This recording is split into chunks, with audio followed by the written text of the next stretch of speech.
Ryan, what is happening? I'm all good. And what are we about, Ryan? What are you about? About the fight on the first ever professional bare knuckle, professionally sanctioned show in Ireland. And going to get a wee chat about it today. Bare knuckle. When people think bare knuckle, what?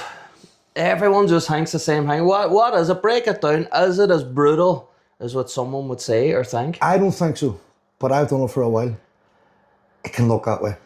Now, you see the cuts and the big swollen eyes and stuff like that, but 90% of the time, you go on the corner between rounds, you get a quick wipe with a towel, and there might be wee cuts. About their own size.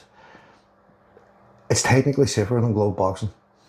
There's less concussions, less deaths. There's multiple deaths in gloved boxing every year. I haven't heard any in bare knuckle. No. Not officially, not stuff professionally when it's done. that you would see through a governing body on maybe streets and stuff like that might be different, but it's different because it's more raw. So you just see two boys going at it, and the next one you see a busted head or busted hands, and it looks worse than what it is. So what? A boxing round, we all know 3 minute, 12 rounds. What is bare knuckle? Well, this one I'm doing is 3 3-minute rounds. 3 minute rounds? 3 3-minute rounds. It's following the BKB rules. So, different promotions have different rules. BKFC will be 2 minute rounds. So you would have 3 2s, 5 2s. And then, like, glove boxing, if you're going to championship rounds, it could be 8. It could be 10. And the 3 3s in BKB, if it's like a draw, they'll fight an all round. Oh, so they'll not let you go home and split the side. Well, how would they know so quick, or would you wait until they tell you it's a draw and then right back on? Oh, well, there's judges. Like, you'll be on the ring. See, as I say, it's BKB rules. There's judges the same as glove boxing, so you'll be on the ring. It'll go to the judge's decision. If they have it a majority draw, then it'll go to an extra round in championship fight. So you could be standing there, right, and referee that goes here kind of thing, and you'd be told, right, you just have to do another round. To go again, yeah. So it's just something you have to prepare for. Right. So if you're obviously fighting for a belt, instead of training for the 3 rounds, you have to train for 4. Because confidence is a good thing, and you think you're going to go on and you're going to knock people out and all the rest of it, but the smart way to do things is to expect. The extra round. But that's actually mad that you've actually baffled me straight off of that, because picture even a boxer split decision, how to do that there. I know a lot of draws. Just straight up draws. So a lot of draws, picture them was being told they had to do the next round or something like that there. I don't think they would have it on them. Seeing some of them. You're talking 12 3-minute rounds in a boxing fight. And the champion has the advantage. So if you're the champion, you're fighting for the belt, well, the challenger obviously, then if it's a draw, you keep the belt. So it's up to the challenger if they come and take it off you. But whereas with bare knuckle, you gotta win. You have to win. You have to win the fight, which I think's better. I like the thought of it, to be fair. If I worked my way up the rankings and boxed my whole life and got a chance at a title, world title, and it came to a draw, and they just gave it back to the other boy, I'd be a bit disappointed. It would take the whole clause out of it where you have to fight the second one and all that kind of stuff, wouldn't it? Usually, if the fights went well, the promoter will push it again. Because if it's a draw, you took the champion the whole way, people will want to watch it again, you know, but I just think it just takes away the whole... one is just better. I do believe that. I believe there should be a winner when there's 2 men in the ring. I believe that as well. There's a lot of misconceptions, right, when it comes to bare knuckle. You told me one there now that I never even heard myself, was people put their hands in diesel or petrol. I don't know where that ever came out of. I think it was an old sort of traveller thing. I think it was a film, and I think maybe Netflix or Prime or something a while ago. Knuckle, I think you called it. And it was a thing where they were soaking their hands in diesel and stuff. And that's not the case. I've never heard of any bare knuckle man soaking their hands in diesel. Apparently it toughens the skin or it does something to harden the hands. I just don't. As you say the word apparently, nobody knows. You don't. Well, I'm not going to find out. I'm not going to run around with my hands stinking of diesel all day. Well, if you have a wee tiny cut in your hand, I would say it would sting worse than the slap you could take You would with. think so. You wouldn't want to try and light a box of matches around that right, your hand in diesel all day. Don't be a smoker. The way you harden your hands is microfractures. So it's hitting maybe sandbags, water bags, press ups on your knuckles, small hits on hard Just objects. condition. It's conditioning. You're not actually trying to hurt yourself. You don't want to break anything. You're doing it small and repetitive over and over, and eventually Many times a week would you condition the knuckles? Twice a week I try at least. Now I'm doing maybe 3 times a week now because I'm coming up to a fight, and it's more killing the nerve endings and stuff, so I'm not really feeling as much going through the hands. But coming so close to a fight, I'm not going to really harden them much more than they're already hard. Now it's just more of killing the nerve endings a wee bit, so you're not feeling the punches as much. There's no way you can condition the fizz. Nah, is there? No, you just that's what I mean. You just have to take the slaps during the fight. And After that's a while of getting punched around the chops, your fist just gets a wee bit harder. The skin gets a wee bit tougher. Certain places the skin gets a lot softer and a lot thinner, especially up around the eyes and stuff.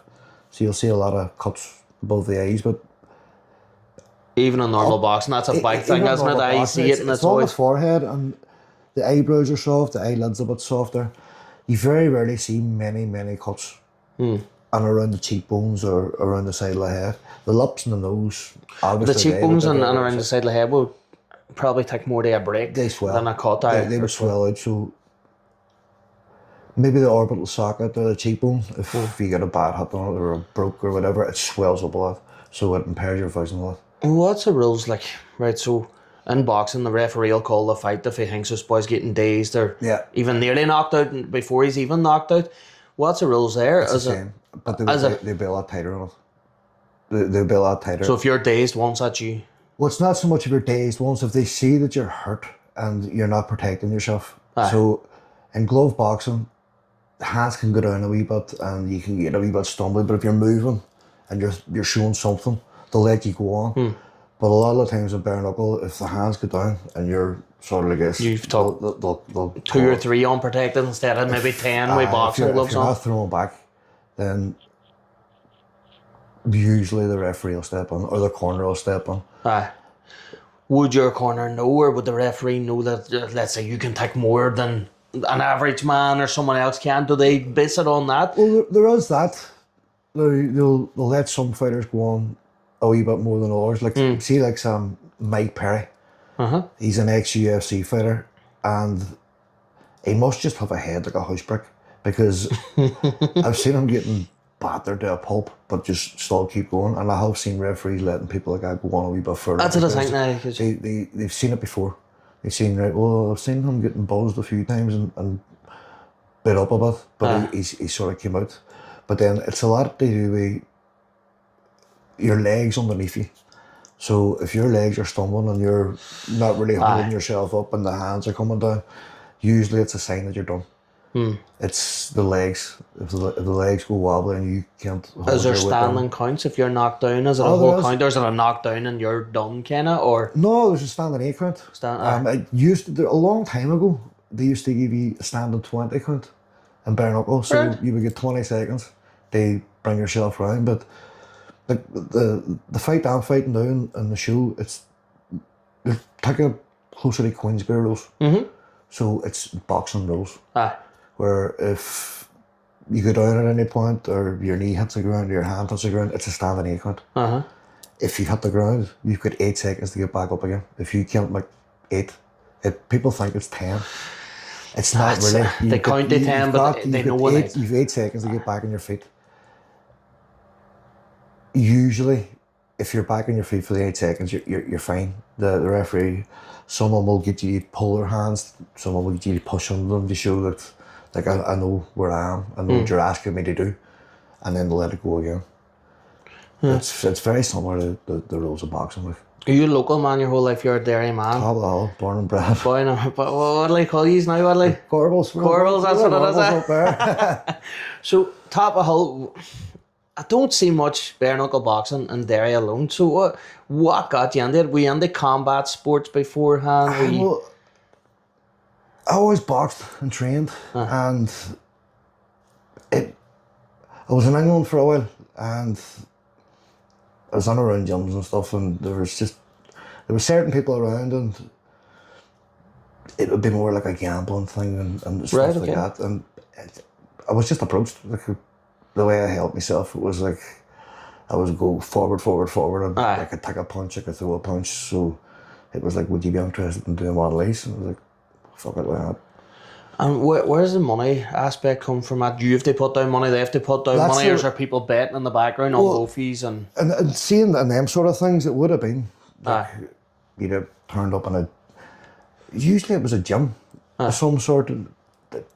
The whole car park and Bay Hills and stuff, it happened every so often and stuff, but it was usually a gym. But you would go in the gym where there'd be a ring or there'd be mats, and you'd have a few people there, and they would maybe do a bit of betting, but it usually was you put on a couple of pounds, or somebody put on a couple of pounds on your behalf for you, and you get a big cuddle at. But it was more you put on, I put on. I always wonder how, I'm not saying illegal gambling, but I always wonder how gambling goes. Does someone have to match it? Like, say, wait, you go to a bookies, they're giving you 10-1 odds or blah blah, whatever it is, and the bookies will do it off out there. If you were to sit down, let's say £200, does someone else have to sit that £200 and the winner takes the 400? That's where it's just in between that's people. That's where the more actual than word purse came out of. See, way back, and they call it old London rules, which actually pugilism. That's what we call boxers, pugilists. A pugilist is actually a bare knuckle boxer. That's where it came from, and that's what it was. Where one person would put on money, or it was put on your behalf. Another person would put on money, and that would be the purse. It was put on the purse, an actual woman's purse. Let's say. Well, it's not going to be Prada or fucking Dolce and Gabbana, but it was a wee purse. So that's what it went on.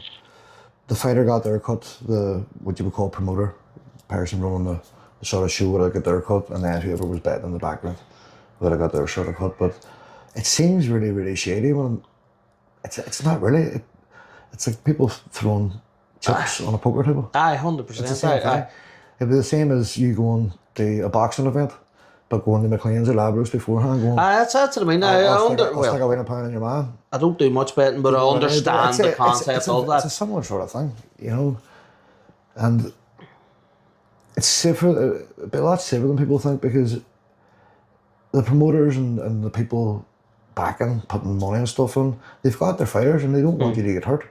You know, so they want you to do 10 fights instead of that one. They want you to keep going. It's like, we've got a cash cow here, he's doing well. But we don't want him to get hurt. We don't want any madness at these events and stuff. So usually you'd have been there for a couple of hours, you'd have done your warm up, same pretty much as you would do it in any other show.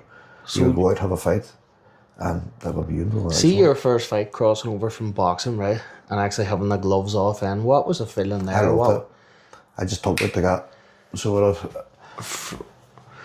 would have fought a while out in the streets when I was younger. So you were street fighting anyway? I see you would sort of call it street fighting now, but I would have fought that. So I preferred using my bare hands. You're quicker with them, you're more accurate with it, you can move a wee bit better.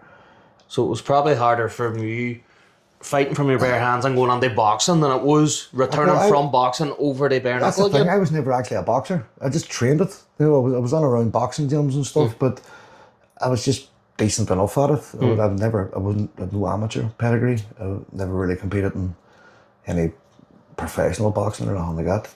I've done a couple of white collar, unlicensed sort of things, but it was just through the gym I was training on top of all. But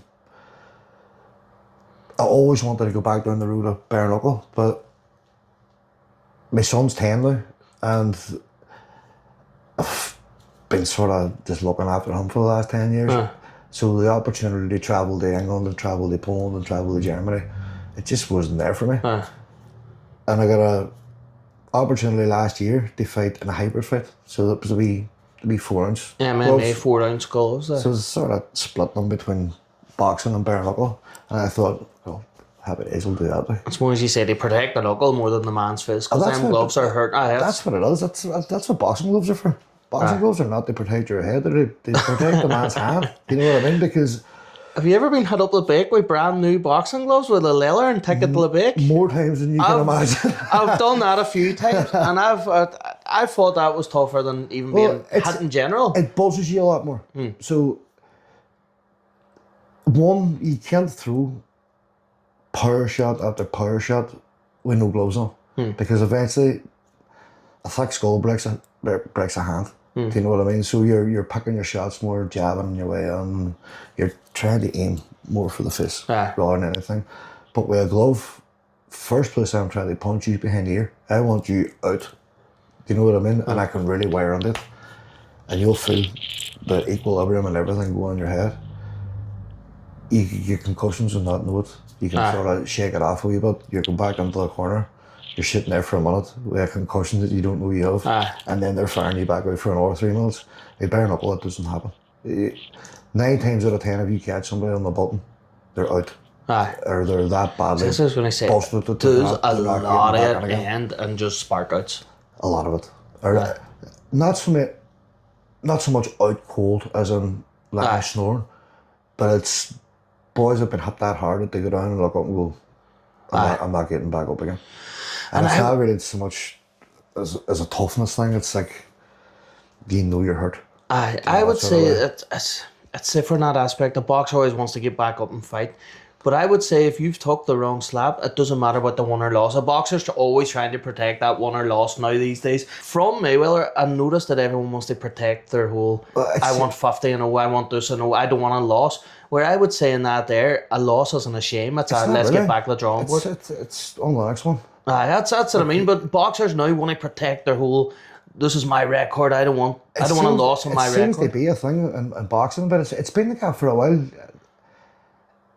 A lot of them records are padded, so you might have 3 or 4 good ones behind your belt, and they're looking to push you again, but they'll throw you on the journeyman that's had 150 fights and won 2 of them, and your record will go 15-0, 17-0, 20-0, and it seems that if you do lose in boxing, you fall that far down. But I think that's that it's hard to get back up again. Your Mike Tyson's, Muhammad Ali's, your Joe Frazier's, they all had losses. None of them was sitting with perfect records. And now they're looking for that perfect record, and by that I think they're holding back more. Oh, definitely. Well, the fights that's supposed to get made, or should get made in boxing, they never do. Well, with Turkey Al-Sheikh coming on, and all the Saudi money, he seems to be getting the fights. It's hard to say no to the millions he's handling. Well, without him, fights like Fury and AJ, hopefully. I don't think it's going to happen anyway. I really don't. But better fights, I think, see like Bivol and Beterbiev and boys that you thought, right, these two really need to be fighting. The two, I think they were light heavyweights. They were super middle light heavy anyway. You're like, they're the 2 best in the world. But one might be under one promotion. Maxim, you say the other one might be under Queensberry. And the promoters can't get the money right. There's 4 or 5 different sanctioning bodies, like WBC, WBO, IBF, and whatever the fuck else. And they have different fighters that they put up their ranks, and it's just weird. They want to just protect their fighters all the time, but it's a money thing.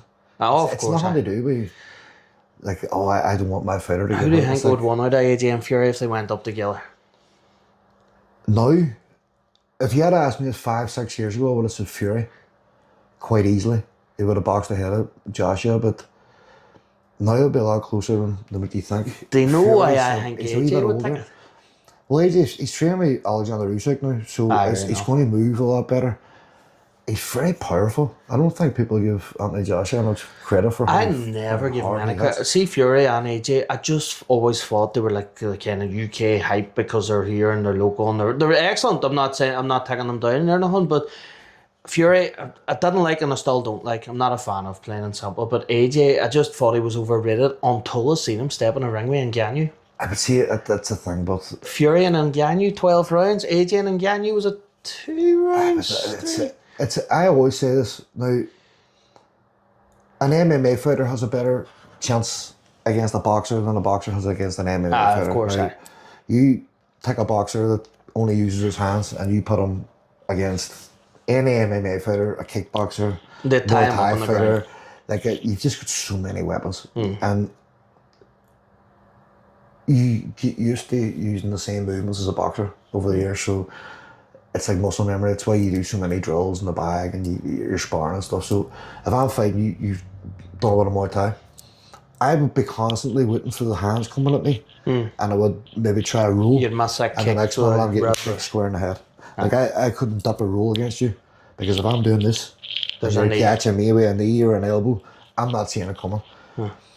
So that way I think he done better against Fury, but Fury didn't take it seriously at all. Aye, I know he didn't, but I think AJ took it a wee bit more seriously because he thought, right, he made Fury look a bit stupid here.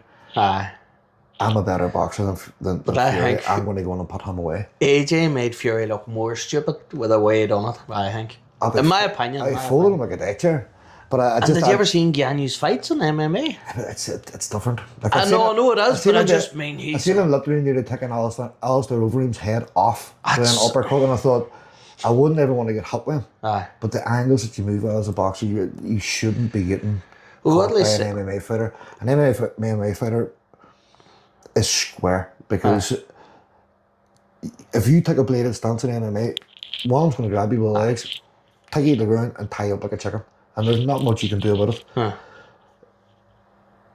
When boxing, you're bladed, you're constantly bladed all the time, so you shouldn't have problems with somebody that's You as a square on. boxer, are you eyeballing? Are you eye to eye to see where they're coming at you, or... I personally, now it's different for everybody, I would look at your shoulders and See, that's what I was always your taught in feet. Thai. More, if I can look at the way you're dipping your legs or the way you're twisting your hips or slight movements of your shoulder, like if you're a fighter that likes a high guard and the right hand's up here, now if that right hand comes here at any point, I know it's coming at me because He's loading it. you're loading it up. If you're like a fully shell sort of fighter, you'll see that shoulder will dip a wee bit, they rotate them. It's all great in saying that, if you can have the time and the space to do that, but I would never look directly under your eyes because I can't see where your movement patterns are coming out of. Where I would like to step back a wee bit, see, does he move to the right? Does he move to the left? Does he shift off his jab? Does he load off his jab? Does he come off the right hand and move off? Does he move onto a slip? Does he move onto a roll? I'm trying to figure that out. But the only way I'm going to find that out is by watching the mechanics of your body. Have you, let's say this fight coming up, you have Fred, have you watched his mechanics in his own fights? Are you able to, is there fights out there that you can see? Yeah, or the guy I'm fighting has actually had a good few bare knuckle fights. He's done BKB, he's done a few in Germany, he's done a few that I could watch on YouTube, and that's what I watch is patterns and sort of what way he moves. Is he flinchy from a feint? Is he loopy? Is he straight up the middle? So I'll watch all that, but you don't know. You don't know on that day it could change. Because there's no fight to me online. There's a few of recent ones. There's a couple of hybrids and a couple of glove ones. It was just Mickey Mouse stuff. The last hybrid I done was the first professional. So it was a professional hybrid. And was it a wonder? I lost it, lost one, it? but your man came on 7.4 kilos overweight. I know. And were you given the option not to fight him? I was, but You're never taking it. it wasn't that. If I had sat back and thought about it, then I thought it should have been. He's got a fucking stone of weight. It's not a couple of pound here and there, but it was supposed to be a virtual weigh-in where you would get somebody very recalibrating the scales and jump on it, make weight, send it off, show the date and all that sort. There's no way of really fudging it. But then the night before, I got a phone call. No, it's BoxRec need you down in Ballymena, and this has to be a live weigh-in. So I was like, fuck me. And did you make the weight? Just about, but it's kind of my teeth. I cut 13 kilos in like 10 days. Second that someone doesn't cut the weight? Does it show disrespect? To me, if he had a mustard be a few pounds and I could see him sort of gaunt and I went, he tried. Sometimes you could get 8 kilos off in a couple of days And I would say, I need more £2 off you. That £2 is just not coming. So I could have understood that. Aye, You know, of course. you know what, fair enough. It is what it is. But I got down and his coach called me on. And he says, he's must with. And I thought, all right, by how much? It was like £7 for a game. I said, like, how the fuck does that happen? I said, obviously he doesn't even try. Because I don't know about anybody else, but see, come the really nitty gritty of it, I'm more or less counting the beads of sweat coming off my fist because I'm thinking, there's a half a gram or there's a gram. Aye. And for 7 kilos, it's like, he doesn't try. You know what I mean? But See, it was it a room full of all our fighters. It was on the show. It was my first professional hybrid. So I was training for it. Didn't train the way I should have. To be honest, I didn't. Because if I had have really pushed on and trained properly, then the weight shouldn't really have made a difference. It does, but it does. Don't get me wrong, it does, but I still believe that I was a level above him. Aye. So if I had have, it was my gas tank that went. He landed on me and the extra weight. Aye. And my cut I didn't do it properly. I cut too much, too quick. Didn't rehydrate So properly. you left all the the rest of it. cutting to the last minute nearly. I always do. I'm actually different this time where I'm chipping it off, so I'm actually pretty close 2 weeks out, which is Excellent. strange for me. But I still will have to do a water cut. You want to try and stay as strong as you can right up until the point where you need to get the weight off. I'm fighting at 77. Realistically, I want to be weighing back on fight night at about 83, 84. That's So what I I was gonna say, want to go how- back up again. Like, so I will do a wee water cut near the end, a few kilos. So it should be okay. But the last one, it was like I was 13 kilos in like 10 days. So I'm stupid the guy. Was it? It just, I should have done it What that made you way. want to take that fight then, knowing Well, I was because to going- me that's disrespect on you if someone's not going on. I don't know what the man's like. I don't even know his name. I was disrespectful all around. Aye. Like, but from himself, from his gym now, his coach. Should they not be keeping an eye alone? The coach alone. Well, it was his coach's show. He was the boy putting on the show. But I have fought on house shows before, and he's very professional. Now, I don't know what happened, whether he took his eye off the ball or whatever, but I don't blame his coach for it. See, I wouldn't know him massively well, but I've dealt with him a few times, and he just doesn't seem the sort of coach to me. It's not corruption, says you, in the background. I wouldn't have put it down that way at all. I just think that maybe his eye was on promoting the show and running the show and the rest of it, and it just came off some of his fighters, but all of his other fighters were 100%, and they all weighed in properly, they all fought brilliantly. But I wouldn't have said, no, that's corrupt, because he's just knowing the guy that ran the show. It just doesn't come It's not across to that- me aye. as that sort of person. You know what I mean? But he got down anyway, he called me on, he says, listen, he's must weigh 7 pounds, blah, blah, kilos. I went, what the fuck? Like, you know, we still go heavy or whatever. And I was in a room full of fighters. And I wasn't going to turn around and go, no, I'm not going to do it. So it was a bit of ego, it was a bit of, fuck, well, you've got me here now, I'm not really going to say no. And you were probably at gym for it. You were buzzing for your first one. I'd say, Of course, you're going to do that's what you want to do. It's what you're after. It's classed as a professional and your first professional one. I think I was a bit complacent too, where if he had been the same weight as me, then I don't think it would have made it out of the first round. Again, it was 3 3-minute rounds, so I was fighting twos before that. The extra minute, I didn't really think it was going to last that long, to be fair. So did you not train for that then? I didn't. I was gassed. I got the last minute. He used his weight to him. First round, was it? First round, I pinged ahead of him. Got in the middle, outboxed him, caught him to the jab, everything. And then the last 10, 15 seconds of the round, it was like somebody just opened the cap in the back and let everything out. And I went on, I just couldn't catch my breath in between rounds. Come back out again, he went on top of me, and the referee stopped the fight. It was probably for my own good, to be fair, because I would have kept fighting on. He wouldn't have put me down. You wouldn't have let that happen. I would have kept fighting on to the point where he probably would have caught me with something, because I could hardly keep my hands up. My legs were gone from underneath me, so... And you think a ref was smart enough to seen that himself? I think so. The guy that was reffing it is an ex-boxer himself, and he was pretty much on the ball. Like, you know what I mean? I was fucking raging. I can't really remember. I was that gassed, I can't really remember that much. But apparently I was like, nah, fucking fight, blah, blah, blah, and all the rest of it. Aye.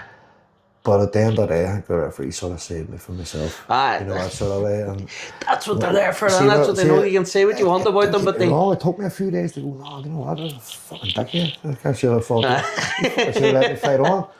But then it took me a few days and I was like, nah, you know, with a wee 4-inch gloves and one punch can fucking... How long ago was that fight? When was that? That was in April. Was it April? This year? April this year? It was a few months ago, just 26th of April, I think. Up in Ballymena, so... Where's this one? Coleraine? This is in Coleraine. Coleraine, this one. The Bushtown Hotel and Spa in Coleraine. Never been on, but apparently it's a nice... You get a wee spa after? Yeah, I don't know about that. I'm probably going to the Coleraine hospital with 2 broken fucking hands. But no, it's up in Coleraine, up on the north coast, so I'm looking forward to it. It's pretty close to home. Could you say about broken hands? And you showed me your hands there now. My hands are fucking... That's the way they sit there all the time. Them two there just do their own thing. As I say, and what's these here in the knuckles? Breaks, is it? Or cuts, just cuts? Oh, these here? These are literally from conditioning cuts? That's just all it is. Every so often I'll just skin the knuckles a wee bit. There's like a round sandbag. Is it like a heavy boxing bag or an actual sandbag? No, it's a heavy boxing bag, but it's full of sand. And I would just hook under that with gloves on, and every so often you'll have a wee crease. What kind of power are you hitting that way? Are you saying 50% for conditioning? Are you going 20% for conditioning? With that bag, I rattle under it, so I'll probably hit that maybe 60 or 70, maybe sometimes 80. But there's a gear on it, so I'm not bouncing off someone solid. But there's an old water bag in the gym that's hard, so I'll hit that about 30-40%. And then there's like a squat rack sort of thing that goes right across. It's just metal bar. So I'll just have to... And what gym do you train out of? I train up in Fusion Gym. Fusion Gym. Fitness, Lee Gamble's gym up here. And I've also started training down in Coleraine with a guy, Silog. He's very experienced with the hybrid, and he moves a lot better and stuff. It's just... I find it difficult up here, finding people to spar with. And it's not so you're wearing gloves and sparring. That's what I was going to say.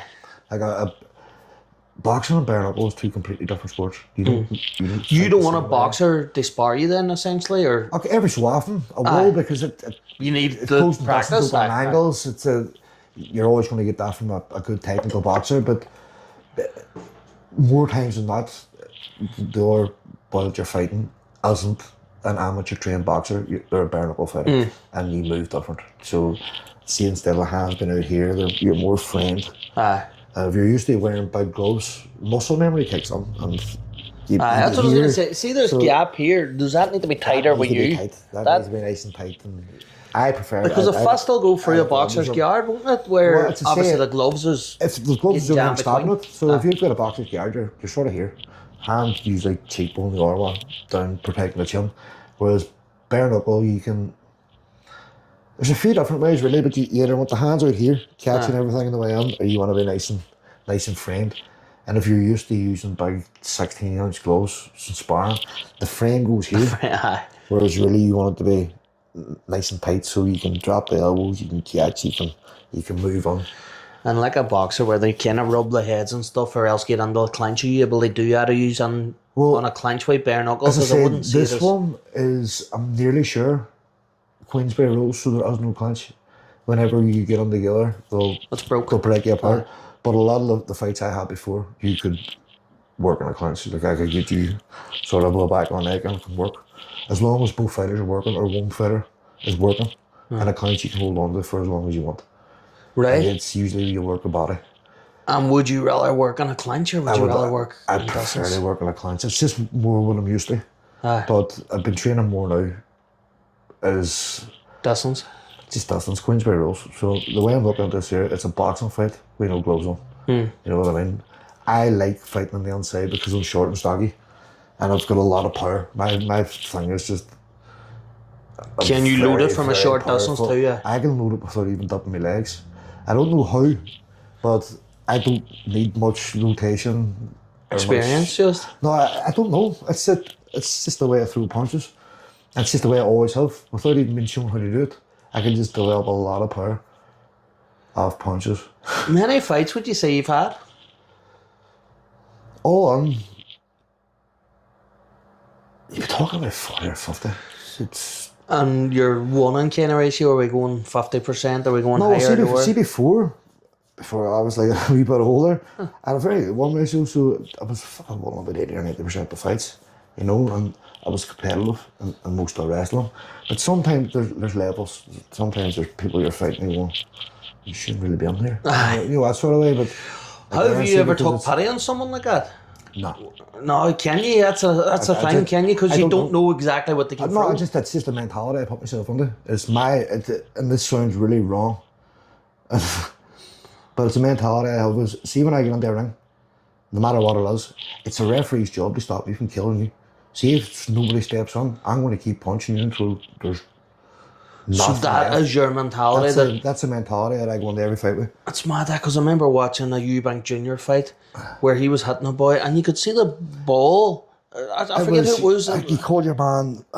Jesus. You could see it coming out now, and he stopped and he looked at the ref as if you're not going to stop. Nick Blackwell, I think he called that boy. I swear to Jesus, I remember watching that fight. It was on Channel 5. I was like, when the fuck's this man going to step See what on? happened there is his dad was in his corner at the time, and his dad nearly killed the boy.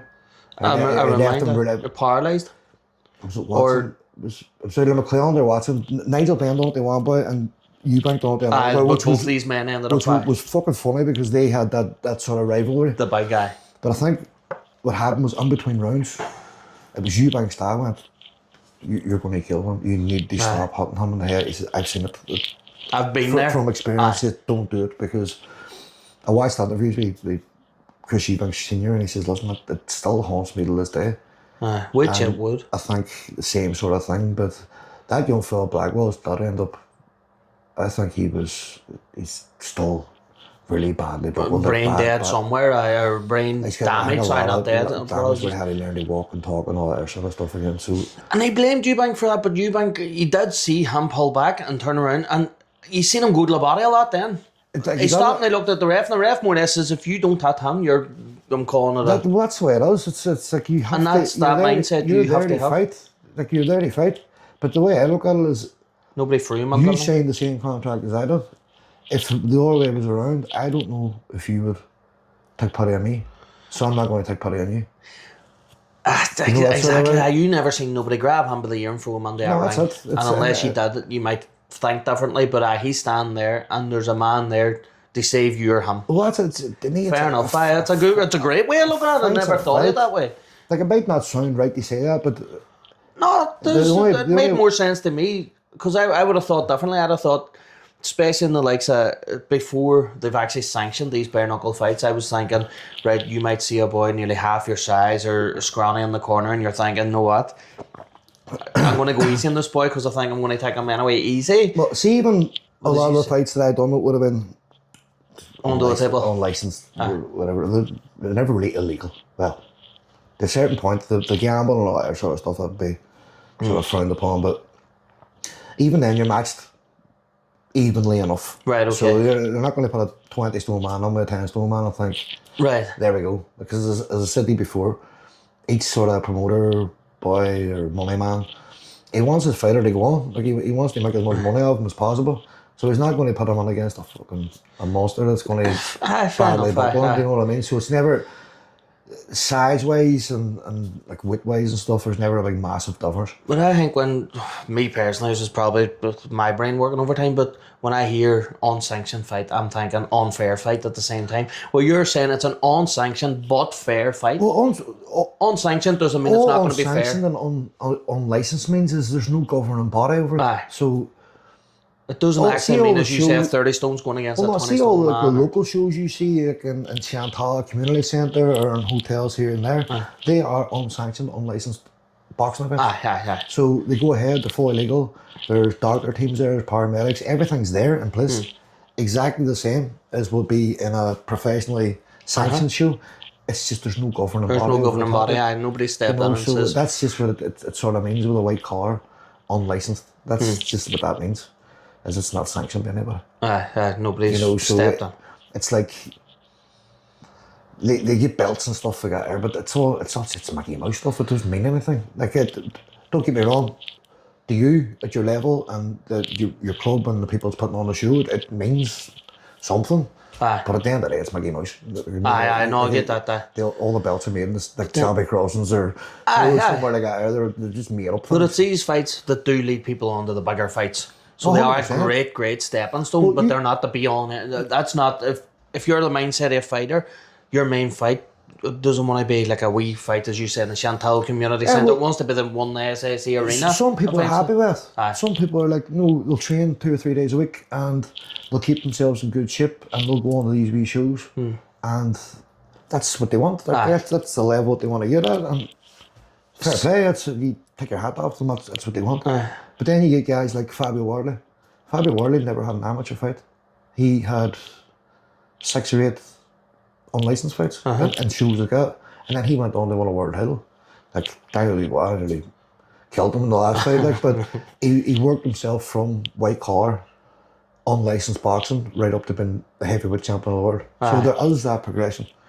Now, I wouldn't have got back into the bare knuckle or the hybrid had I not done a couple of the Mickey Mouse shows before, because I hadn't fought in fucking 10 years more. So you were out there over 10 years before you went back? Time, and I was taking a wee lad up to Lee's gym up in Fusion Fitness, the kids classes, and I think it was a Tuesday or Wednesday. He says, "There's a fight up in Coleraine on Friday night. What do you weigh?" I said, "Oh, fuck off!" I said, I said, "I'm too old." He said, "It's sort of all nice." And what age are you? I'm 39. 39, and you're saying too old, but go ahead. But I just thought I hadn't fought in so long. I was out of ship. I thought, fuck it, if I come back with, I'll go up and do it. So I did. I made the weight for the Friday, went on, went up my own on the train. Went down, fought, I got bit, but I held my own. Put a shield on, so I just kept going forward and fucking I got at the young fella. And funny enough, the guy that ran the show, Luke, he's coaching me now. And the bare knuckle and the hybrid and stuff like that. So it all sort of works. It works out. He might not realise they seen you and you were coming down, but when he realised who that fighter was and he was able to memorise you when you were up there talking, maybe.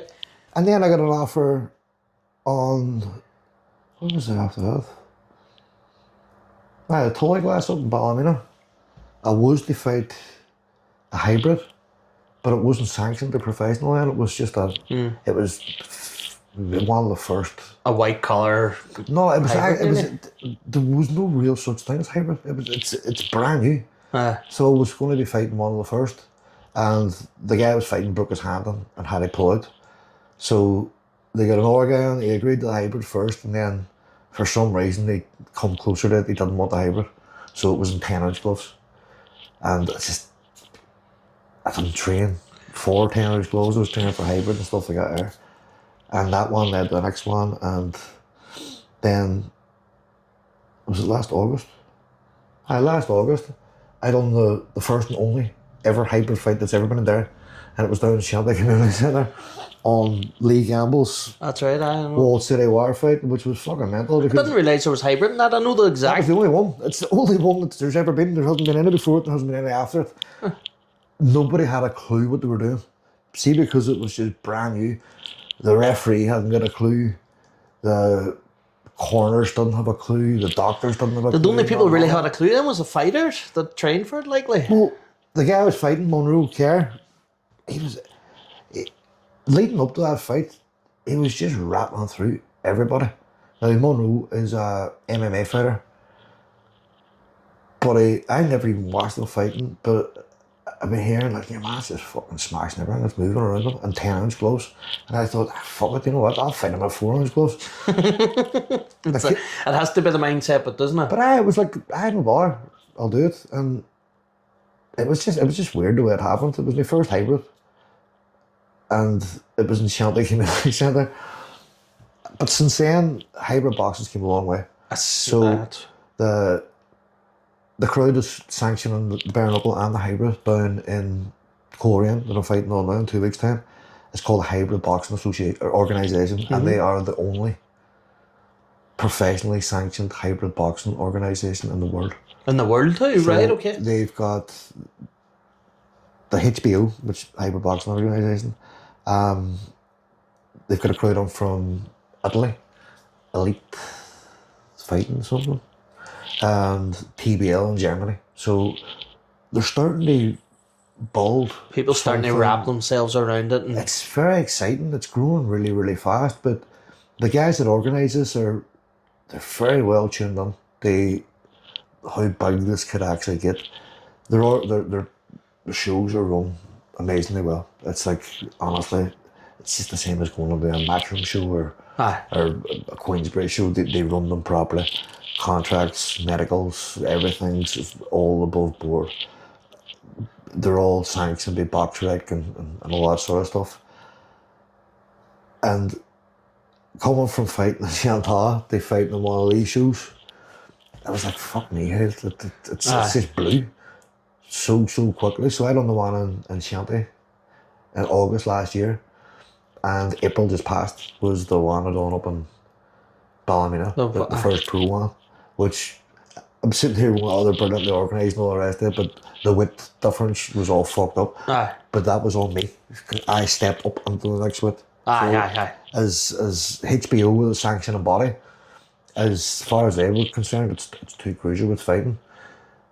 But I agreed to that. The guy says, right, that's okay. I'll go up the width and I'll fight him. So it was all above board, all properly done on their end. Like it's as I say, they needed your okay to do this, and you. Well, it's as far as they were concerned, they had two cruiserweight fighters. You know, so that's what they done. They just changed it. Well, I put on a wee bit of width. Right. Okay. There and then, sort of, and I stepped up into the next kit. So you went up there, right? Okay. So I went from light heavy, which was 79.5, up on the. Right, so that's how they got away with doing it. Right, fair enough. Well, it's not even so much they got away with. The guy could have just went no way, but I decided I'll take the jump up on the cruiserweight. I'll do it. So it's the same as any other professional organisation. If you're within that weight category, that's the weight category. That's the weight category. So I stepped up and I went up onto 80. So but see, when you go into these fights and stuff like that now, are they money makers? Can you, like, I see a lot of MMA fighters, right, and they're moving up and stuff like that, and I see them, as you say, in the white collar shows, the unsanctioned shows and stuff like that there. The last two fighters are making money, but the wrestling, seeing the unlicensed sort of, it's for clubs, isn't it? It's like you get a commission of ticket sales and stuff, but it's not massive. Most of the guys fight on it, and myself, if you're not making a wage off it, like you're not. No, Jesus, no, you're not making any. No, that's what I mean. You're not even coming to camp. You know, that sort of way. But this one I'm fighting on now, and other ones going forward, you've got a purse, you get one bonuses. There's fight night bonuses. You get a percentage of the ticket commissions and stuff like that. See me reading on the way this HBO crowd run things. I don't think they're making very much money. I think they're looking to make a name. Well, I think money. They are sort of being more fighter oriented. Where I'm fighting one of the promoters. So the guy I'm fighting, right, Ruairi McCarthy, he is one of the promoters of Isles Fight League. One of the other guys fighting on it, Andy Patterson, he is one of the promoters as well. Stevie Rook, who runs HBO, or he's one of the guys that run HBO, gentleman. He is also fighting on it. So. But you probably find that at the start. It's very fighter oriented, and it seems to me that they're trying to do things a wee bit differently. Where it's, you know, we've all been here. We're not the boys sitting behind cigars and suits and stuff going, I'll be able to make $10 million off that fighter, and we'll give him 10 grand. It just doesn't seem that way. It's more UFC related, because at the start of UFC they were getting good money. They were getting big percentages and stuff, and the likes of, wasn't Dana White the fighter then and stuff like that there? I don't know if Dana White ever fought, but I think he was a big trainer anyway. I know that there. He'd done a lot of training. I don't know what way he came under it, but I do think there was a wee bit more money before in UFC, but maybe not as much compared to what it's worth now. But it's still good money for fighters in the end game. I think that there's a lot of crying and whinging about what UFC fighters get paid. Right. If you turn professional as a boxer, you're a lot of the time paying your opponent. You don't sell tickets, you don't get paid. So with UFC, I think they have guaranteed purses. It might be $25,000 to show, $25,000 to win, but they're getting that. Whereas we boxing, you start off doing like say York Hall or Bethnal, all stuff like that, and they're paying like a journeyman maybe to show up. They're having to pay their lockers, their cornermen, everything that goes on all around it. But the only money they get is ticket sales, so they get a percentage of the sales and tickets. And I've watched interviews with a lot of boxers in the past, and they're going like, we made the money, we had to pay out of our own pocket because you only sold so many tickets or blah blah blah. But I don't think UFC is like that. I think they're getting paid no matter what. You're paid. It might not be massive money, but they're getting paid, and I think it's enough for them to live on. That's what I was going to say. That's all they probably want. Love what they're doing and enough to live on. You go up on the top end, like fighters getting 3, 4, 5 million a fight. And then they go, but you know, Floyd Mayweather got 100 million and Canelo with this, and you're going, but that's this. That's a 0.1% of all boxers is getting that. But when they started, they weren't getting that. They've got themselves to the point now where they're household brands. It's not a fighter that the promoter's selling, it's a fucking brand. So brand Canelo, brand Mayweather. No matter what they put them on, they could put them on, they fight 2 Chihuahuas and a fucking Jack Russell, and 20 million people will go, we're going to watch Canelo fighting 2 Jack Russells or 2 Chihuahuas and a Jack Russell, you know what I mean? But although I'm not a fan of the fights, right, the likes of the Paul brothers and stuff like that, they realise that quick. They realise that we're a brand. People's going to watch us do anything. We want to box. Let's put us on the boxing. I'm not into the fights. I don't really watch them. I agree with you. 100% love their business head behind it. It's weird. Misfits is the same. Watch the one, Tommy Fury and Eddie Hall. Now, Eddie Hall, he had the potential to put him through the ropes. Well, if he had a fucking put him anywhere, if I was Eddie Hall, I'd have grabbed him out of that and squashed him. But even putting the wit on, like you says, that's the thing that drains you in a fight. That would drain Eddie Hall on you, the world's strongest man. Around the place. Aye. But the two of them got, I think it was 2.5 or 3 million quota each. 2 buddies that sparred, that joked, that messed about, that made videos together before even that. There was no bad blood between them, and there never was. But that all came from Tommy Fury being on Love Island, and Eddie Hall obviously being the world's strongest man and stuff like that there. Tommy Fury's a professional boxer. He's a professional boxer. Living off his brother's name, likely. Would you? I think so. I believe so too, to be fair. So. He's not, listen, I can't say he's a bad fighter, because he's a good fighter. Okay. But I don't think he would be where he was if his brother wasn't where the brother was. I don't think he's even what you would call British level. So you would see boys like Dave Allen and stuff talking about British level and European level and all that. I don't even think Tommy Fury would be British level. And to be getting paid 2.5, 3 million quid when there's. But he's seen the chance for the household name. As you just said, people's made a household name. And if he had went and done, I don't know, blind did or something like that there with a household name, he'd probably make a fortune in that, you know what I mean? Or kick the football with a load of if Tyson Fury wasn't Tyson Fury, then Tommy Fury wouldn't exist. Or he would exist, but he'd be a top 500 fighter, maybe, club fighter. But at the same time, they know how to bring that on. And another way you can look at it is the likes of Tommy Fury, Jake Paul, KSI boys, they have brought more eyes on the boxing. So it's more likely now that somebody that would never watch the combat sport before would maybe watch an actual boxing show. So they'll go, fuck that, it was a good show. That Misfits or whatever. Come on, we'll watch Canelo and Crawford or Katie Taylor's fight in Croke Park. As you say, someone that's not on the boxing thinks boxing's brutal, and even someone on the boxing might think bare knuckle boxing's brutal. But as you say, when they watch a brand name, they'll end up. Well, a lot of boxers go, "You're mad. You're fucking nuts." I would never do that. I don't think I could ever do what they 12 3-minute rounds in a glove boxing fight. I don't think I could do that. I don't think I would want to do that. So what is the longest bare knuckle, and is it the? I think it's. Would it go to 5 rounds? Would it? Oh, there's definitely 5 rounds. 5 3 minutes. BKFC. The one that Conor McGregor's got his hands on. That's what I was just going to ask that. He is on all this He's stuff one now. of the owners. He's one of the owners of that's what I was BKFC. They often have 5-2s. They do 2-minute rounds. BKB, I think, goes to 8-3s. I think in the big championship fights. Don't quote me on that because I might be wrong. A lot of them is Would you 3 ever rounds, want to 5 bulge rounds. yourself to that level? 100%. That is the aim. Listen, see, if I was a gloved boxer now at 39 years of age, that is not going to happen. That's take your head out of your hole and pull your face out of the clouds. It's not going to happen. But bare knuckle's different. A lot of the boys you would see are a bit older. It's more about Life toughness. experience, it's probably. more about toughness than it is technique and ability. Don't get me wrong.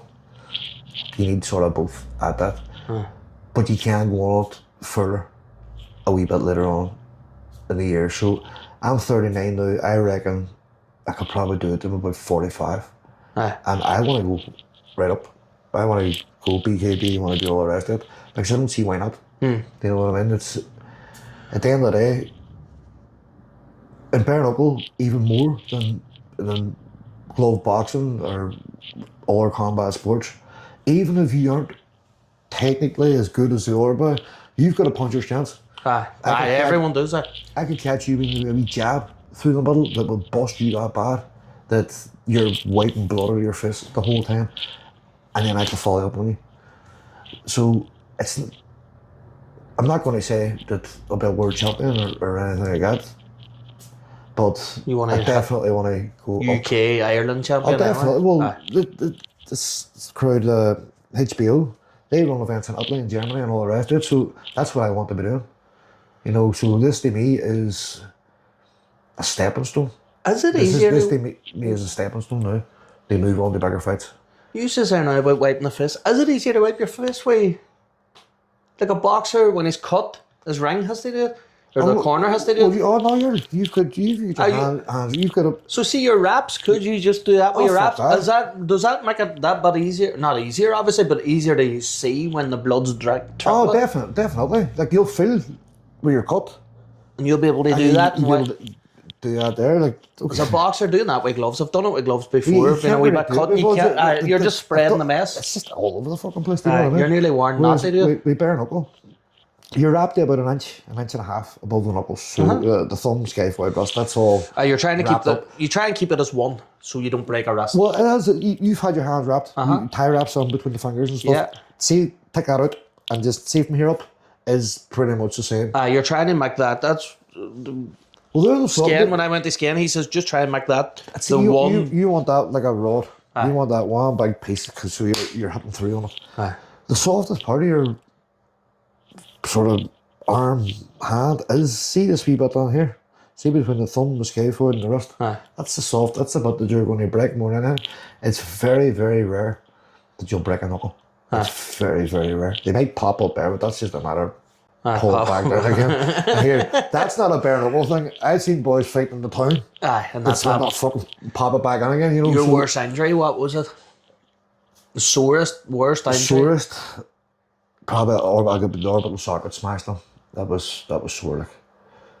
You already had that smashed on? That's you can sort of see a wee scar down there. Yeah. That's where that had to be opened and sort of fixed on there.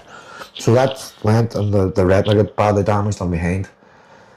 At the time I wouldn't say it was very, very sore because your adrenaline is up and all the rest of it, but see after a while then it's fucking through the years and even though it's still, see on around here, it can still get a wee bit sore.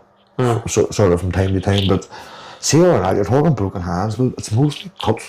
But cuts are not as bad as people think they are. They look worse than they are. As I said before, you could walk under the corner and the blood could be pushing down your face and you think, fuck, that man needs about 3,000 stitches in his face, and they'll wipe you with a towel and there might be 4 or 5 wee holes that size, but they're just bleeding like fuck. Do you know what I mean? So injury wise, you obviously get broken jaws, broken noses, all the rest of it, but you get that in glove boxing as well too. It's more cuts than anything else. Cheekbone, sort of orbital sockets and stuff, but I don't know if you watched Taporia and Gaethje last week. 4-ounce gloves. Taporia ended up with 2 smashed orbital sockets and a broken nose. So it's going to happen. If you're punching or getting punched in the face, at some stage you're going to get busted up. You know what I mean? But injury-wise, it's pretty much the same as any other combat sport. You've done Muay Thai. I would rather get hit by a fist than get hit by an elbow, and that's just a fact. I've seen some really bad cuts in Muay Thai. Like my fists are I'm using bare knuckle that long, but they're pretty squared off. So you can imagine adding a point to my hand and I'm already hit you with. Ireland, I've never had a fight where they allowed elbows. K1, they were certain K1 fights they let you have knees, but they never let you. You never had elbows when I was doing it. Don't get me wrong, I never done it for a long time, never done it professionally, and probably never even won a fucking fight when I was doing it. But I loved the training. But see, as soon as I stepped in the ring, I was froze. It happens. I had that. And you can't help it. I've seen it with a lot of people before where in sparring and the gym you're going, fuck, this boy really good. And they'll step on under the lights in the crowd and stuff. And that was me. I ended up starting to just love the training and not do the fight. Me, I think it's a natural thing. It's like a fight or flight. It's and here it's not. And there's nothing you can do to train it. There's nothing you can do to make yourself better at it or who was a boxer that couldn't even get on the ring, remember? There was a boxer that couldn't even get on the ropes.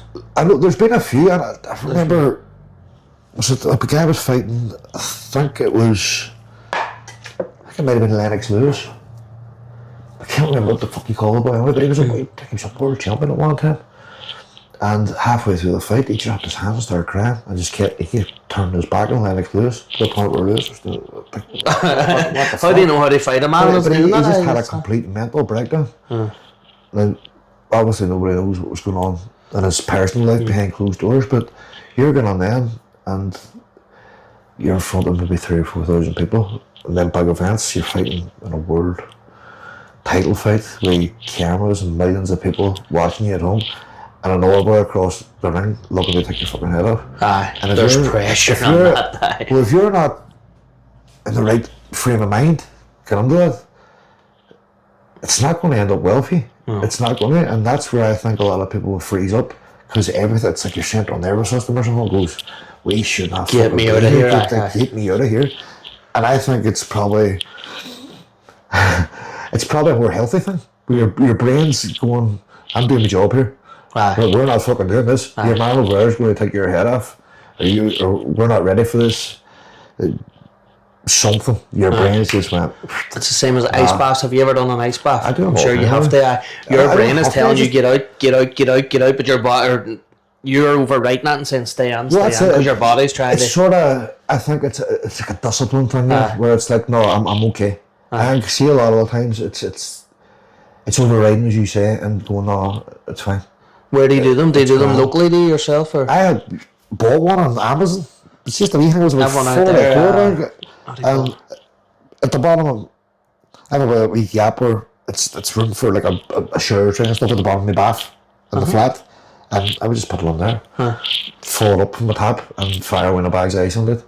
And just dump under it. I bulked myself up to 10 minutes in a cryo bath for 7 minutes in the ice, and 7 minutes is a long time. 7 minutes. Was it 7 or 6? Anyway, we've done it out in Dungiven. See, I would only do it for maybe 2 or 3 minutes at a time.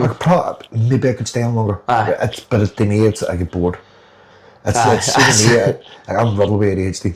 I'm fucking riddled with it, so it's a boredom thing with me. It's like I probably could stay on here longer. Bring a TV and they might stay longer. Not even a TV. It's been in the one fucking spot for more than 30 seconds. But it's great. It's people look into it wrong, but it's not.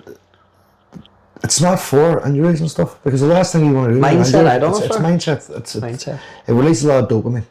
So you're getting that rush of dopamine and it stays longer than coffee and all the rest of it. But it's mindset. I think it's like, if I can get up now and do the most fucking miserable thing that I do not want to do, and I get that done, and I do it, and the rest of the day has to get better. You know, it's like, do the thing that you don't want to do. I think that's what discipline is. I think it was Mike Tyson said, But discipline is doing something that you fucking hate and despise, but do it as if you love it. And that's just when you sort of move on, because motivation runs out after a while. Oh, 100%. If people's always looking for motivation to get them going, at some point the motivation's not going to be there. And if it's, you need to sit down and watch a fucking Rocky montage or a UFC fight or a boxing fight on YouTube before you go to the gym, you're going, well, just get up and go to the fucking gym. Just get up and go, aye, get up and get on. When my motivation is going to the gym, even when I don't want to, is I have a fight in 2 weeks, 3 weeks, 4 weeks, 5 weeks. He's going to be in the gym. He's going to be doing the work and I'm not doing. And whenever I step in between them ropes, if I haven't done what I need to do, and he has been doing what he needs to do. You've lost already? You've lost in training? He's going to take my fucking head off. And it's always in the back of my mind is, I'm going home to my son. Bare knuckles different. If I don't train properly and I don't do what I have to do, I'm going back to him looking like a fucking elephant man. Like, it's not that I might have a wee black eye or I might have a bit of swell on here, or even if you get your nose broken, 2 black eyes, you can, well, look at your raccoon, blah, blah, you make a joke of it. You could be going with fucking stitches. You could be in hospital for 10 weeks and not see your son. Exactly. Well, does your son understand? I know he's only 10 or whatever, but does he know daddy fights? Oh, he knows daddy fights. Daddy fights. But I don't think he really grasps the concept of bare knuckle. He knows I do bare knuckle boxing, but I don't think he really. He couldn't at that age, but he knows daddy fights, daddy'll be sore. But I know that daddy's okay, kind of thing. Daddy's always going to be fine. I don't let him watch bare knuckle. I don't explain to him what really it is. He knows a fight and there's no gloves, but he's never watched a bare knuckle fight, even on TV or anything like that. I think, even though he knows a fight with no gloves on, he doesn't see exactly the consequences of what can happen when you're fighting with no gloves on. But it would take him to say to you, he sees that, you're leaving the house, it would take him to say, Daddy, I don't want you to do this. And that would be in your head on that fight. That's done. You've lost that. No, it's not, that's done. You would stop it for him. See, I'm not even joking. See if I ever got to the point where he went, Daddy, I don't want you to do that. I don't want to see you like that again. That's it, it's done. That's a non-negotiable. That's just...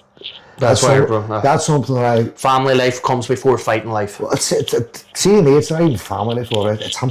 It's just it. That's it. See me, it's everything I do is for him. I'm doing this now because I can make a wee run with this now, and if things go the way I think they can go, if I put the effort on, put the training on, do all the rest, then I can make a life. I can do the bigger fights, I can get on the bigger promotions, and I can make the money. Where he's set. As you say, it's in the next 6 years. He'll be 16. He'll know more then. By the time you've made it and you're willing to stop it, then says you. Over even the next few years, he'll obviously pick up what I do more than what he sort of knows now. Do you know what I mean? But see with YouTube and Facebook and social media and stuff, you can't really avoid it anymore. Like at some stage, the algorithm that he's looking through and TikTok and all the rest, it's going to change. He's going to put on bare knuckle boxing someday, and he's going to see. You might come up. It's not me coming up. That's the problem. The first thing you see when you put on bare knuckle boxing on the YouTube, especially, is top 10 most brutal bare knuckle boxing fights, top 10 most brutal knockouts. And that's to say that it doesn't happen as much as you think. Like there's not as much of that brutality as pushed upon and portrayed on social media and YouTube and stuff, but it's what they think people want to see. It's clickbait. It's exactly what it is. Online, so they'll take maybe 5 or 10 fights that you think, fuck me, and they'll put it on a compilation. With the man you're fighting, you says he's one of the organisers and stuff like that there. Yeah. Obviously he has some respect for you, you have some respect for him, because he's putting the show on for a start. You don't have bad blood. It's like a boxer. You can shake hands afterwards or go to the pub afterwards. I've had before lots of bad blood with fighters. I don't with this guy. I actually quite respect him. I've seen that in your video the other day. You put a video up and he's been the BKB. He's been off to fight in Germany. I've had back and forth with him through the promotion, chatting with him right up until recently, and I have nothing but respect for him. But that changes. See, that's what. I don't know if... When someone's in that ring to save him, that'll change. I don't know if all people think this. I don't know if all fighters think this, but the closer I get, I start to put myself into a darker place. It's more mentality. It's like it gets a wee bit darker. It gets a wee bit more like, no, you're not a promoter. You're fighting me now, and I'm going to hurt you. Like, see, in the back of my head, it's like I'm going to smash his 2 eye sockets because he can't see me. Do you know that sort of way? If I get a half a chance, I'm going to punch him in the collarbones because it's really, really going to hurt.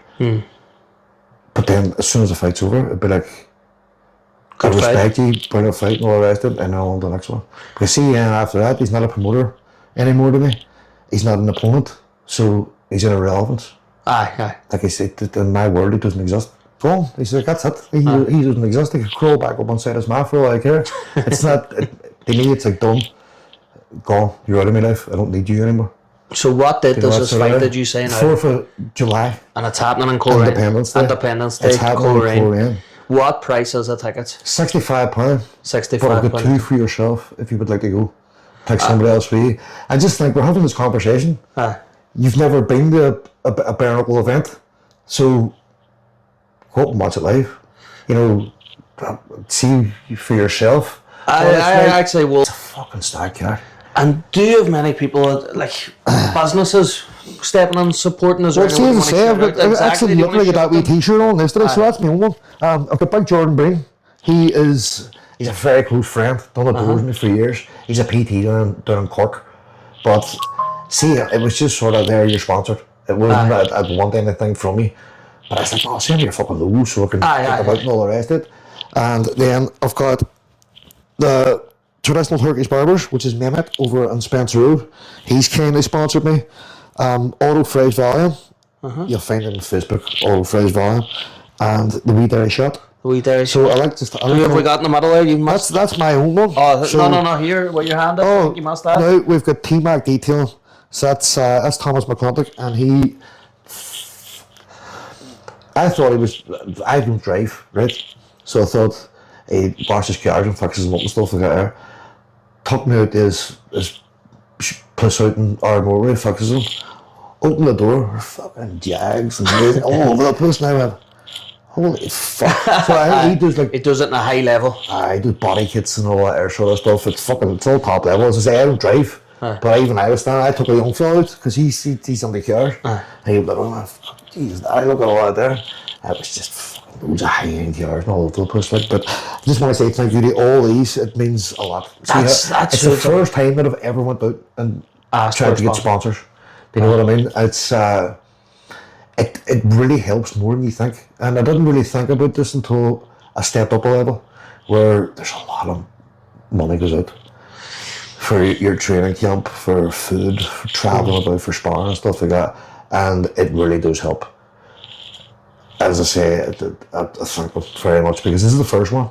And first of many. Well, see what I did say in the sort of sponsorship post that I put out was, see whoever comes on board with me now, I will take Will. I'll take with me, sorry. So it'll go from, this is a local, it's not actually a local show, it's fucking massive. This show's actually massive compared to what I thought it was going to be. But then there's a big step again. You're talking the Italian shows, the German shows, maybe going on the BKB, stuff like that. So anybody that's came on with me now, I'm going to take Will. Take with me. Because it's just the way of saying thank you. You know, it's like, it's who's helping you at the start, isn't it? I just always think, don't forget where you came from. Because the people that help you at the start are the people that actually believe in you. Going, you know what, fair play to you. You're a local lad, you're going off, you're doing something.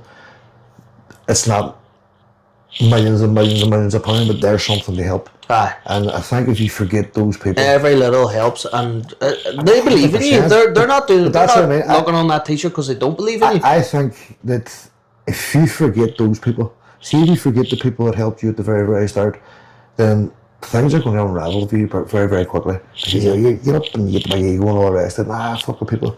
You're going to meet them on the way back down. Because believe you me, if you go up, you're going to come back down at some stage. Do you know what I mean? I have no full of peak. Well, I have no delusions that I'm going to be a multi-millionaire and love like Conor McGregor and Floyd Mayweather off the back of this. So at some stage, there's going to be a way back down again. Do you know what I mean? But I'll still probably live on top. I'll still do the same things that I'm doing with the same people that I'm doing. But I'll never forget the people that was here at the start. And just said, like, there's a wee helping hand. Do you know what I mean? So a wee helping hand now is a massive one.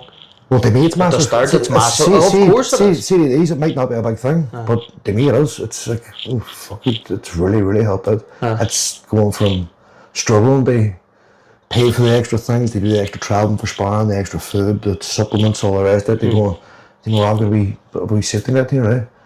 And see the shows and social media and stuff like that, it costs me nothing. And if it helps to push them a wee bit further, because what I've noticed since I've announced this fight, the social media following starting to go fucking through. What is your social shout out? It's Little King BKB on Instagram, Ryan Bradley on Facebook, and Little King BKB on TikTok. TikTok is actually got the most followers, but I do the least. TikTok's mad. But do you put the videos of your training sessions? Are you putting videos of stuff like that up, or not as many as you would think? I do a wee bit of bag work and I'll put a wee bit of music over the top of it and I'll put that out. But as in full training videos, I don't really want my opponent to know what I'm doing. All the time. Have you been recording them now or anything and put them out after? Well, or maybe not? See the wee guy training me up in Coleraine, he records everything. All the sparring, all the technical work, all that. You don't think he's selling it there? I hope not. I hope not. Because say knows all them guys, see like Stevie and all the rest of it, but nah. So they might get a discount? Nah, he's a gentleman and it's mad the help he's given me in the last 6-7 weeks. I've went from here to here, fitness wise, technical boxing wise. If you had met him in them last fights, you'd have... Jesus Christ, if I had met this time last year, I don't think I would have lost any of the fights, to be fair. But it's completely different because I was training with Lee Gamble, and Lee is a boxer. Lee is, see on the pads and stuff, he's like a fucking magician. But when it comes to the bare knuckle and the hybrid and stuff, it is completely different. So I had to make a wee change. Now I still train up with Lee and I do all my bag work and stuff like that up there. I go up to Coleraine on a Friday, and he's a friend. He's all the time in the world, always will. But it's just different. It's where he, as a boxing coach, I think he's one of the best about. Do you know what I mean? And I was up there and I was doing more of my own thing more than anything because there was only so much he could do with me. Like he didn't have the people to spar me. He didn't know how to move like a bare knuckle boxer because he never was one. Now you can't just develop something from nothing. But a lot of the pad work and stuff he done with me, I still use it in combination. I still move the same way, rotating, extending punches and stuff. That I all got off Lee. You know, as like the boxing end of it. And then we say it's more the movement and defense and like you wouldn't think me looking at say because see before I went on the sparring I was like, oh, you just didn't think me looking at him. And then I got on the guy and ping, just what the fuck? He said ping, you ever keep the fucking hands up. Every time I drop the hand, whoosh, all of a sudden in the head. But see what I've learned from that over the last 6, 7, 8 weeks is mental. My fitness. He's got me doing Tabata and hip and 20 seconds on, 10 seconds off. Air bike, straight on the sparring. There's a set of steps down in Coleraine, in the middle of the forest. Something like under the bridge that people do them kind of steps. Man, it was like fucking sprint up beside that. And then at the top, going, I'll get the hands up and start shadow boxing. And then rest for you. First round was grand, walked down the steps, went right, go again. And I got to the stage where I couldn't even feel my legs under there or nothing. The first week you'd have thought, what the fuck's this boy trying to get on that professional level, bare knuckle fight? He can hardly keep his hands up. They know where I was up there yesterday and it's fucking with 15 rounds of sparring, technical, doing the air bike, all the rest of it, and it was just water off a duck's back. So the level that I've went up in the last 6, 7 weeks has been unbelievable. And as I say, I've got 2 weeks to go now. I think that's when you wake up the morning of this fight, what is the plan? What is the morning over? Are you able to give it away? Are you not giving it away? No, I think it's pretty similar for a lot of people. It's you wake up. I don't eat breakfast. I never have. It just doesn't sit right on me. I've ran marathons without eating breakfast because I don't eat Well, breakfast. see to me, it's my system doesn't work that way. So I think You can't force it. the more I eat, the more sluggish I be. Like, don't get me wrong, 3-4 hours down the line, I might be able to use the food that's on me. But I like training when I'm hungry. I just like being hungry. Because you might think that you haven't got the energy levels and stuff there, but I think my body just developed using different systems over the years. So I get up in the morning, and the first thing I do is eat a fucking can of Red Bull or Monster or whatever. And then I'll arse about for a wee bit. I'll not do much of anything, really. Spend a bit of time with a wee lad, just fucking about, maybe have a cup of coffee. Usually you'll get told what time the medicals and stuff are at, so because it's up in Coleraine, I'll give it the 40 minutes getting up there. Will you stay the night before anything? No. Would you not prefer to stay the night before? Not really. That's I know it's what, half an hour? Well, right enough. Yeah, if it was fucking in Dublin or if it was in England or something, you're going to stay the night before, because obviously it makes no sense to try and get up 5 o'clock in the morning when you're travelling. But you've got your weigh-in done all the day before. So this one, they're actually having a big press conference and stuff for the ceremonial weigh-in, and you have the face-offs and stuff like that. That's, I think, at about 7 o'clock on the Friday night up in Portrush, I think. They don't tell me this. Yeah, you can look over a message, I'm sure. So I'll be up doing that, get back down home. I think what's most important, and I would say for every athlete, never mind just a fighter, is to try and get as good a night's sleep the night before as you can. I just think rest is so important. Obviously you're going to have a bit of nerves and you might find it a wee bit more difficult falling asleep and stuff, but if you can try and get a good early night done, if you slept well, you're going to get up fresh. And then it's just managing your energy levels that day. Don't do much. You don't need to do much, do you know what I mean? So you go up. Training's over. Your training's done. Like, your training should be done 2 or 3 days beforehand. You might go and do a wee bit of shadow boxing, a wee bit of moving, but you're not sparring, you're not doing any weights, you're not doing bag work, you're doing nothing really that is going to cause any sort of injury to your body one bit, because you're depleted right down. You've cut your foot out, you've high water load and do a water cut, so you're doing 10 litres of water Monday, Tuesday, Wednesday, whatever, and then you're cutting down to 500 ml and then nothing. No food, no water, no salt, no carbs, no fucking nothing. So you're going to be depleted, you're going to be sort of, I guess, so the last thing you want to be doing is any sort of physical training work. Get the sort of weigh-in done, all the rest of it. You're trying to feed yourself back up again then. Just take it easy at the start, get your electrolyte balance done first. Like, that's so important. But a fruit. Do you have to take a dry run at that? Do you have to get used to building yourself back up like that? Well, no, I've done it that many times now. Previous fights helped that, I suppose. But if you should have people around you, if you're fighting at any sort of level, you should have people around you that know a certain amount about nutrition. It's weird with electrolyte balance. If you put it back on too quick, it can have serious. That's what I mean. I've seen that. I've heard of people taking heart attacks and everything because their potassium levels have been so low, and maybe eating a banana in a bottle of water, and because there's so much potassium in the banana, it spikes up, and people have had heart attacks and stuff. But it's, see, having a good electrolyte powder, it's like a fiver on Amazon or something, and it's like a couple of wee scoops of it. You just have it in a bottle, and it's a lot of bottle. Once you get your weigh-in done, sip over that bottle for about an hour. Just let it seep under your system. It's hard to explain, but you feel from going completely dehydrated to not on top of the world. Then it's not even so much you feel on top of the world. You feel like I'm not completely dehydrated anymore, so I can start eating. So you care about more than anything. There's no point really eating a pint of protein because it takes so long for it to break down your system. It keeps you satiated, it keeps you full.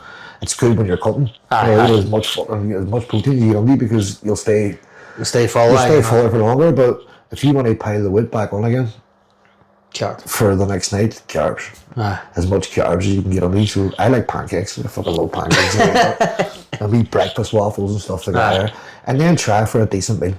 So the last one I had for the last fight was a couple of baked potatoes with like it was ham, chicken, cheese, and mayonnaise. So it was a big high calorie sort of thing, but it gave my body everything it needed. So you had the good clean carbs of the potato, you had the protein, you had the fats, all the rest of it.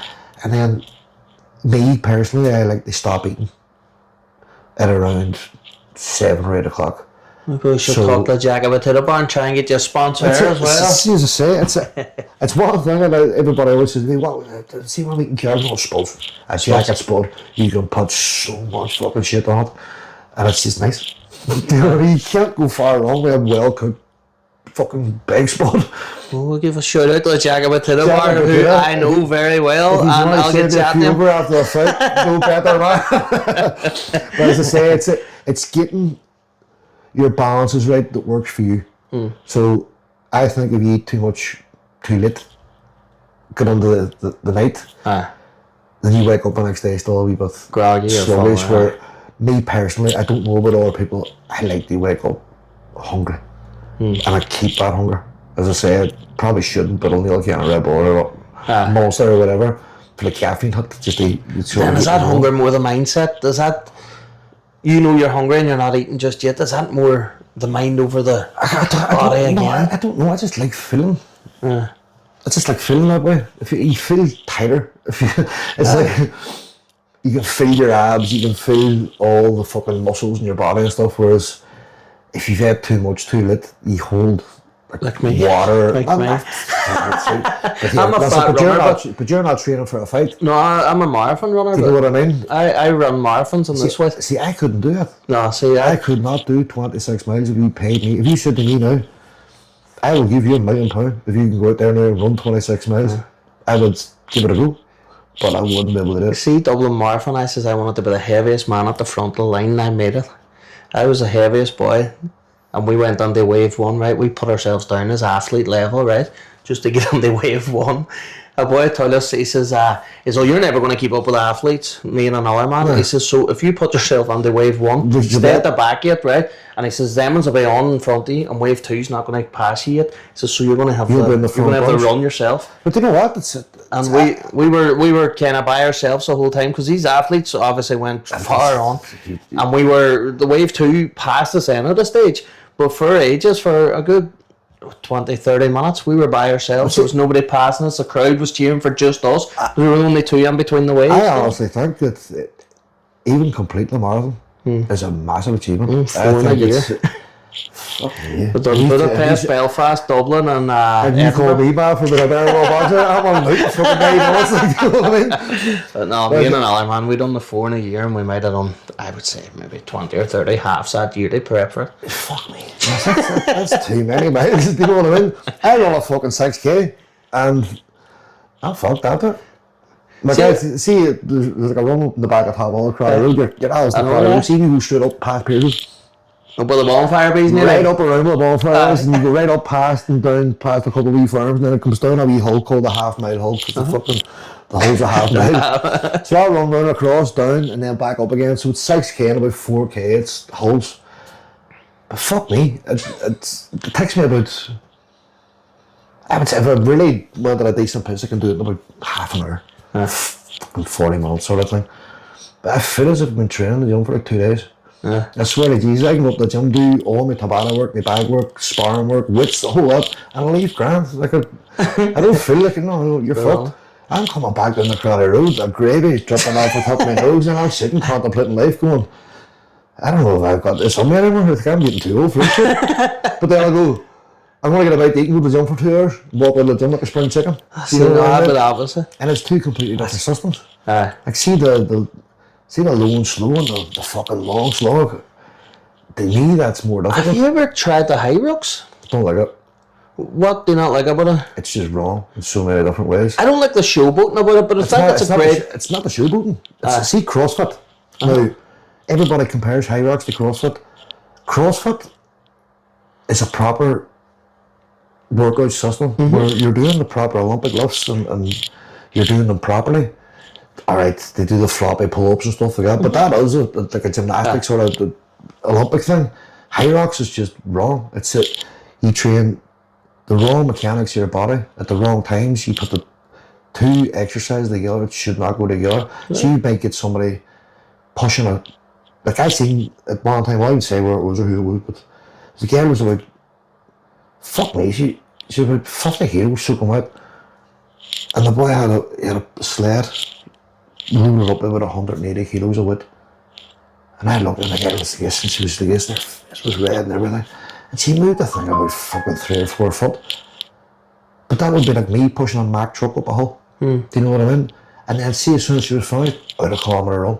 And I was like, something's going to snap in that gear, whether it's a tendon, whether it's a cruciate ligament, whether it's Achilles, something is going to snap. And then they come back on, it's like, right, 30 deadlifts. And then away on a run, and you're like, right, well, you've just used a hand of your body. And now you're away out in a run. So it's not resting. The hand of your body, it's not even it's resting, it's just pounding the same part over and over and over again, which, unless you're a bodybuilder, bodybuilder wants to pound the same thing, but they do it safely and they'll do their chest, and that's all they'll do, maybe triceps and stuff like that. But the way High Rocks is put together, I think personally, like I'm a personal trainer as well, by trade, don't work as much as I should, but I'm focusing more now on the fighting, like, but it's the mechanics of your body, the movements, the systems that you use, it's just, to me, it just seems wrong. Like maybe I'm wrong, and maybe I'm looking at it from a skewed perspective. But I just think going down the line, you're going to see a lot of injuries. You're going to see a lot of people that's going to have. Do you think then it's more for the people that's fit on that kind of thing instead of the average man that's going to do a couples, let's say? So should. Because I know a man, he was actually on the podcast, Sean, he actually came 4th in the worlds there. See at that level? And that's what I mean, at that level, it's different. Different. But do you mean the average man should be building the maybe CrossFit, build this on else instead of just jumping on High Rocks? See if you get really good at CrossFit, then move on to High Rocks, because you've got them movements down, you've got the mechanics of how your body uses. That backs is built. Like, see if you get to the top echelon of anything, whether it be CrossFit, High Rocks, then see all the muscles in the body, everything's and the developed, energy of you're the body, doing it in a certain way. But I guarantee if you asked him, if I showed you a video of what I saw, and the way the workouts were set up, and even the runs in between, and you says, right, is that the sort of course, or the sort of... Is this what you're about in the end game? Is that the way it would do? Is that the way you would set that up? Would you put that exercise with this? Would you do that in that order? Would you do it together? And I would probably think that he would go, no, I don't think I would. I think I would do this here, and this here, and this here, because I can use different systems in my body, I can use different mechanics in my body for certain things. Especially when a kilometre run, being in between each one. It's like, would you squat 20 reps at 100 kilos and then go a kilometre run? It makes no sense at all, because you're using the two different must actually ask Sean that if he was to organise in his way, what way he would do it, what exercises he would do. See the level he's at, I guarantee, even me not knowing, this is my opinion, like this is just my opinion, but I'd say if he set one up and showed me with the experience that he's got and the level he's got, I'd go, well, that fucking makes sense. No, it's making sense. If I done that, even I could train to the point where, all right, you're there, I think I could get maybe here at a time. If you set that up like that, like I think Ronnie Swinney does them. I like his idea, but he does the height, or like I don't know what he calls it. Is it the Wall City Games or Wall City? I think it's Maiden City Games or something. But he does it where if you only want to go and do the 6 or 7 1K runs and try and compete in the runs only, or the sleigh push only, he lets you take your. That's what I mean. That's what I mean. It's sort of like, obviously I've never been to one of his events. I would know Ronnie. Ronnie got on well with Ronnie a long time. Ronnie knows his stuff. I don't know him, but I've heard a lot of people knows his fucking stuff. You know what I mean? But I've seen the way he sets them up, and I'm going, has makes sense. And it goes up levels. So you've got, as you say, the people that just want to do this event, that event. But then he puts it on going, right, this is for the top level boys now. This is going to compete. We're going to fucking challenge you now. But the way he sets it up, you're going, right, well, you can move from that one to that makes sense. You know, that's, you do this. that's giving that body part of your time, but time to recover, and then you move on to this movement, that movement, that movement. But I just think that there's so many gyms and facilities that's just popping up because it's a fad. It might stay. But at the moment, it's a fad. It's a very fast growing fad. See Sean that I was on about, right? I would say he's taken a step down in what his training is because he was a Ironman. He competed in Ironman and stuff like that there. So I would say, because he says to me, he never thought, so he done Ironman, which could take you 9 hours to complete, right? Maybe more for someone like myself. It would be 24 hours nearly. But he went from that, and he says he tried High Rocks just to see what it was like. And he says when he tried it and he went and smashed the times, he was like, I'm getting more publicity, more people wanting to, because he's one of the ones that helps behind the scenes in Everton. He actually announced Everton High Rocks for our podcast in his first event. So he's one of the ones behind that as well. And he says that I never fought for an hour's training. People would look at me differently when I tell them I'm doing Ironman. They're looking at what's that there. They're more curious about the event than him. And if you knew anything about stuff like what goes on the Ironman, you're going, it's super human. Like that's an extreme level of endurance. Like even the swim, I don't think I could do. No, even the cycle, I don't think I could do. And the run, I wouldn't even fucking try. I'd be like, no, I don't know what. I'll leave you boys to that because you need to be almost superhuman. I believe so. They do something like that, and I'm thinking, I don't have that on me. No. You know, like, see what I say about... But saying that, you have to be superhuman. They take a punch to the face the way you do them at your level. Or stupid. Or stupid. And I say that in jest. I say that as a fun thing. But chatting to you about here, you're not stupid. You're very protective of yourself. You're very protective of even your family. You says if they stepped in and says it. But to me, it's overly smart nearly than stupid. There's always different ways to look at things. And even boxing, even if you go back to boxing, most of the best boxers in the world were Mexicans. They're from countries where you didn't really have much. So they weren't massively educated people. They weren't people that had a lot of money. So that's what you had to go on and do. You didn't have to, but it was a fast money maker. It was an avenue of, like, I can go on and make a life for myself now. And it would have been like a misconception a long time ago that boxer dumbbells and all, you're just done there to get punched in the head. It's not always that way. Like, I make a joke and go, I only want brain cells bouncing around my head and blah blah blah. But I make myself look like that sometimes. It's like I'll see an opponent and I'll go, no, I should have more freaking brain cells and I've got a head like a house brick and 2 hard hands. I said, that's mine. But I'm sitting looking at it going, I can predict what you're going to do in 5 seconds. I can predict what you're going to say in 5 seconds because I've watched a few of your videos. I can see patterns. I can see patterns very, very well.